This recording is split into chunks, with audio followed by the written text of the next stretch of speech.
Hi, it's me, Koi. We'll be doing another randomly generated OC, but this time with a twist on it.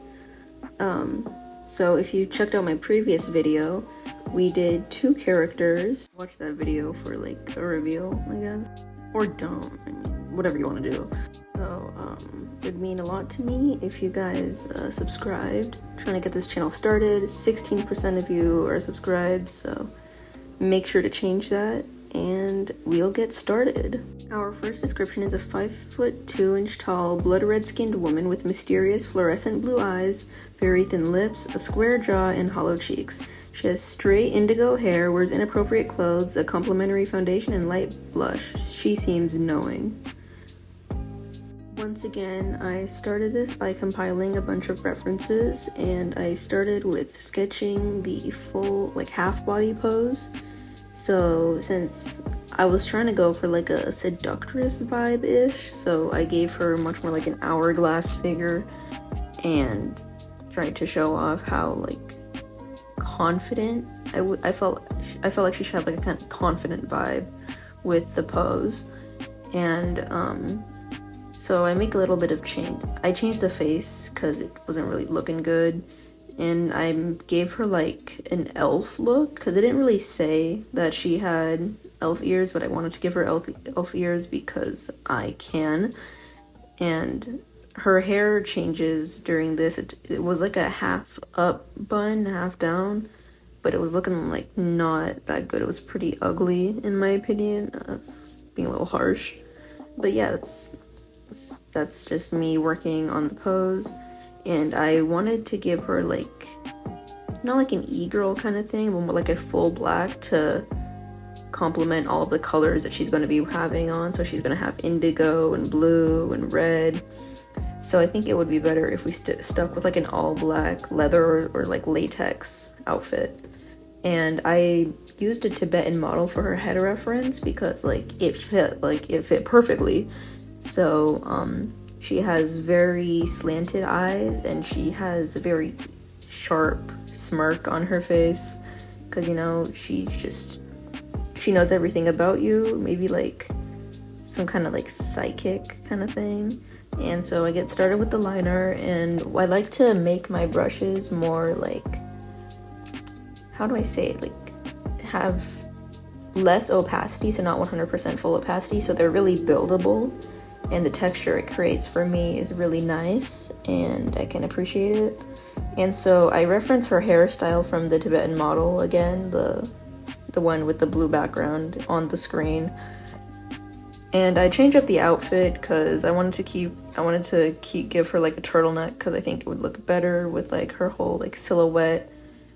And I really like to draw like the hip bones, and I like to I gave her thong strings because I think they look cool. And the original outfit has like a lot of metal, but I didn't really feel like giving her all of that because I want to stick with a very simple silhouette. So I just kept it classy, kept it simple. And I wanted to give her really long hair because once again, I thought it would look really good for her. And I gave her black lips to match with her full black outfit. And her cheekbones are like hollowed out as it says on the description. So I think she has a very like, she knows your secrets vibe. I think I already said that, but yeah.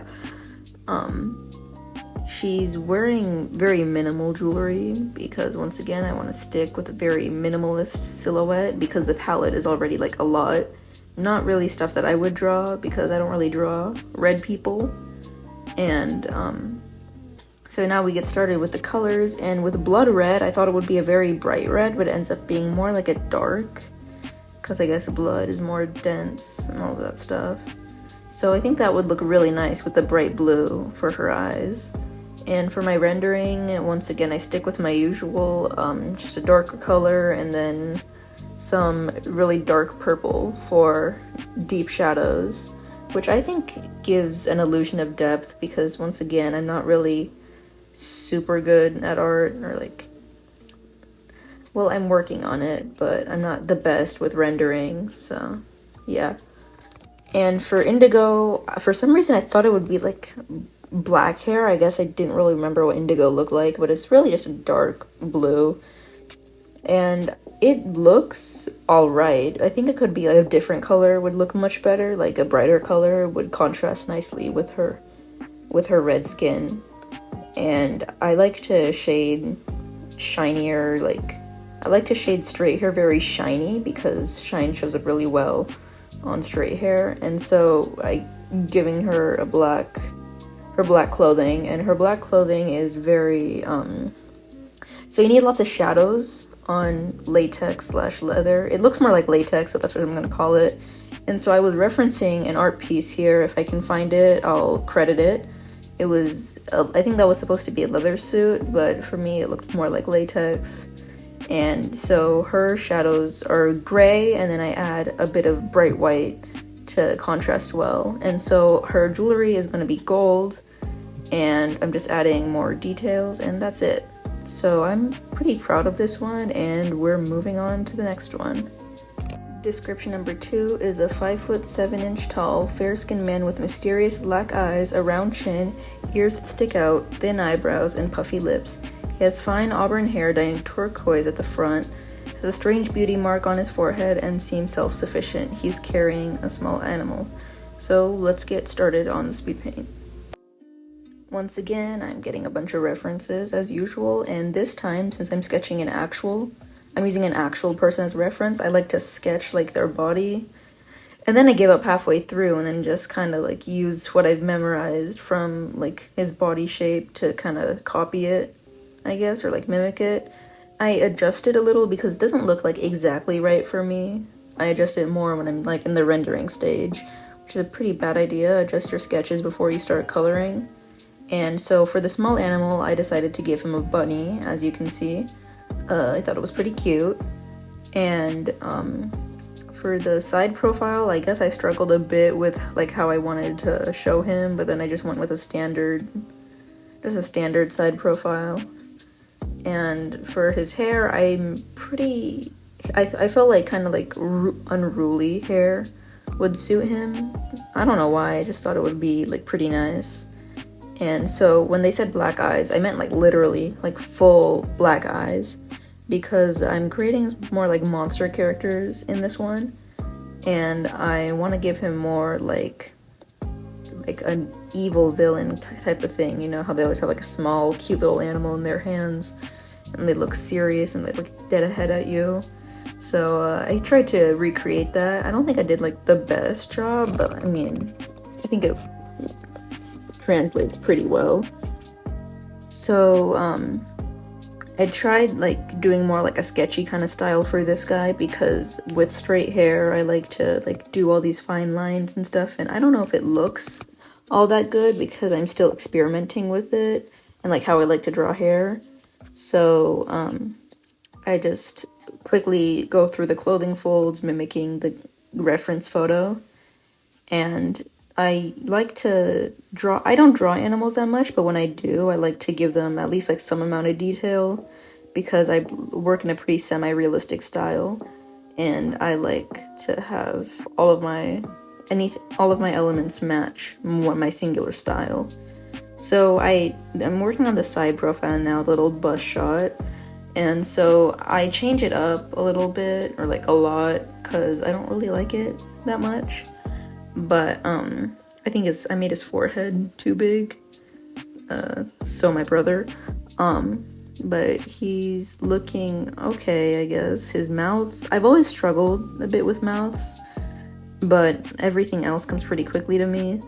And so yeah, you can see I just adjusted his arm. I'm gonna adjust it again because it looks pretty awkward.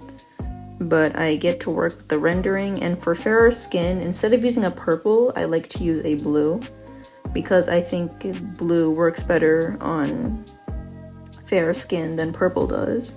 But that's just my like stylistic choice. I don't know if there's any like actual color theory behind it, but you know, who really cares? This is just art.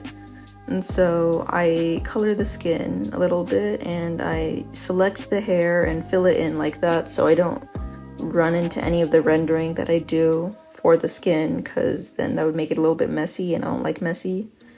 So I try and blend the turquoise a little bit to like give it like that dyed hair thing, and I like want to work more with softer shading because if everything looks so harsh, it kind of looks more blocky, and that's not what I'm really going for, or at least not what I'm like think I want to do yet.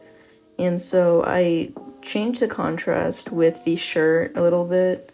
I give it more of a satiny texture because I don't really do highlights on clothes, and I wanted to do some highlights for once. And I make the tie a bit red, and I think it would have been better if I made it turquoise to match his dyed hair, because it makes a really good accent color, but what can you do now, I guess. So I matched his coloring, I matched the bunny's coloring to the colors of the bunny on the side. It's not the same, but you know, who really cares? And that's it. So overall, I think this was a pretty fun challenge. If you guys have any suggestions, like feel free to drop them in the comments because I'm always open to new ideas. And once again, like, subscribe, it would mean the world to me. I'm trying to get to 400 subscribers before the end of this year, so if you could help me achieve that goal, I would thank you forever. And once again, this is Koi signing off. Bye bye.